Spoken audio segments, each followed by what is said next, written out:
Alors, viens mettre des petites framboises en conserve avec moi. Tu sais, qu'est-ce qu'on fait quand les framboises sont pratiquement données? Ben, on les met en conserve. Cette année, mes framboises, ça n'a pas été super. Fait que j'en ai acheté. Il était vraiment pas cher à l'épicerie. Fait que j'ai décidé de m'en mettre en conserve. Puis ça va faire en sorte que j'aurai plus vraiment besoin d'en acheter. Probablement pour l'année, peut-être même plus.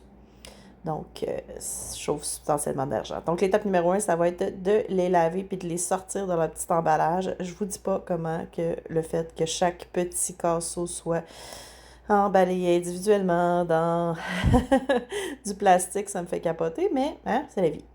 On prend un petit entonnoir puis on commence à mettre nos petits fruits dans nos pots. On les entasse. Nos pots sont bien propres. On les a lavés au préalable.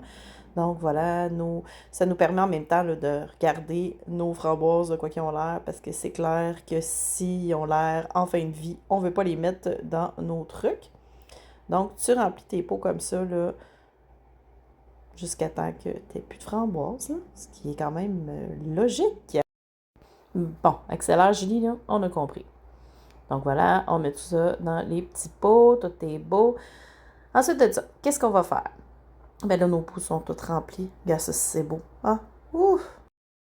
Fait qu'on va passer à l'étape suivante qui est de se faire un sirop léger. Donc, tu rajoutes 2 tasses et quart de sucre avec 5 tasses et quart d'eau. Évidemment, moi, j'en fais jamais assez. Donc, je vais en faire plus pour finalement en avoir trop. Mais bon, on enlève nos petits dégâts aussi. Check ça, la belle lavette, en vente sur notre site, si jamais ça t'intéresse. Bon, là, tu fais bouillir le tout. Tu brasses de temps en temps parce que c'est ça, tu veux pas que ça colle, mais c'est rare que ça colle. Là. Tu veux juste comme t'assurer que tout le sucre est partout. Donc là, un coup que c'est à ébullition, tu prends ton pot, tu mets ton entonnoir parce que tu veux pas qu'il y en ait partout. Et là, tu louches ton sirop chaud tout en faisant le plus rapide des faciales ever. Donc voilà, tu vas mettre ton petit sirop chaud par-dessus. Là, ben, tu mets ton sirop par-dessus. Ben non, mais c'est correct, là. On a vu que tu as mis le sirop par-dessus, là. Hein? Bon. Ensuite, tu vas prendre ton mesureur d'espace de tête. Tu vas mettre un demi-pouce. Là, tu vas te rendre compte que tu n'en as pas mis assez. Fait que tu vas en mettre un petit peu. C'est bien dur de tomber pile. Habituellement, tu as l'œil avec le temps. Comme là. Yay!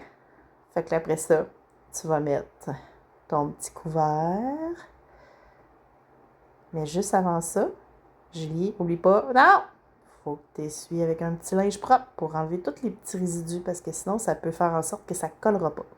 Là, tu vas mettre ton petit truc. Ensuite, tu vas serrer avec une bague. Serre pas trop, hein, parce que si tu serres trop, ça ne marchera pas. Tu prends tes pinces et là, tu vas faire un petit voyage dans le chaudron. Juste avant, j'ai mis du vinaigre dans mon eau parce que ça va faire en sorte que mes peaux ne soient pas dègues. Là, je vais faire ça dans mon chaudron. Je sais pas si vous avez remarqué, mais j'ai pas mis rien. Tu sais, c'est pas à pression, ça là, c'est en bain d'eau chaude. Je peux convertir mon chaudron, c'est bien le fun. Là, en attendant, je vais préparer pour recevoir mes pots. Et là, je vais dire à Alexa, hey, 15 minutes! Puis là, ben, je vais me dire que, mon Dieu, que mon écran était sale. En tout cas, bref. Fait que là, j'ai fini avec mes pots. Ils sont sortis. Ils sont pas toutes sortis parce que j'ai quand même une bonne batch à faire. Je vais en faire aujourd'hui puis demain. Puis aussi, ben, justement, vu que je faisais ça sur 2 jours, tu sais, si jamais tu fais trop de sirop, là, tu peux le garder dans le fridge puis t'en servir le lendemain. Puis si jamais, mettons, t'es comme moi puis t'es pas bonne en calcul, tu peux aussi le canner puis le réutiliser une autre fois. Donc voilà! Fait qu'au final, j'ai 22 pots de framboises que je vais pouvoir utiliser à toutes sortes de choses. Donc si t'es intéressé, écris-moi, mets-toi dans le commentaire, je t'enverrai des infos. Abonne-toi puis viens nous visiter au refailemele.ca.